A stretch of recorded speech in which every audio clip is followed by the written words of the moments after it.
Hello everyone, আসসালামু আলাইকুম, শুভ সন্ধ্যা। আমি এখন একটা মাছের রেসিপি নিয়ে এসেছি। মাছ দিয়ে এটাকে বড়া বলে, অনেকে এটাকে চপ বলে, এটাকে অনেকে আবার কাবাব বলে। এখন এটা কাবাবের মতো হয়নি, আমি জাস্ট হাত দিয়ে ম্যাশড করে কাঁচামরিচ, পেঁয়াজ, হলুদ, তারপরে জিরা, লবণ, তারপর হচ্ছে আদা, একটু রসুন বাটা সামান্য একটু একটু করে দিয়েছি।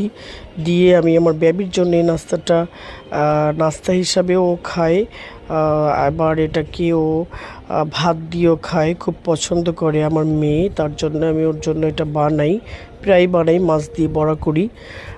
আমি এটাকে বড়া বলি, অনেকে এটাকে চপ বলে, হয়তো বা এটাকে কেউ ফিশ কাবাব বলে।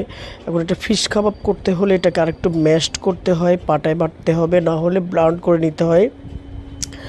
আমি হচ্ছে চট জলদি বানিয়েছি আমার মেয়ের জন্য, ও খুব মজা করে খায় মাছের এই চপটা বা বড়া বলেন, যাই বলেন, যাই হোক।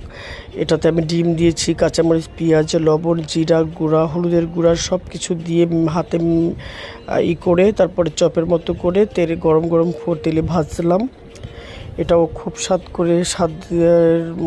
করে খায় সবাই। তো আপনাদের বাচ্চাদেরকে খাওয়াতে পারেন এইভাবে তৈরি।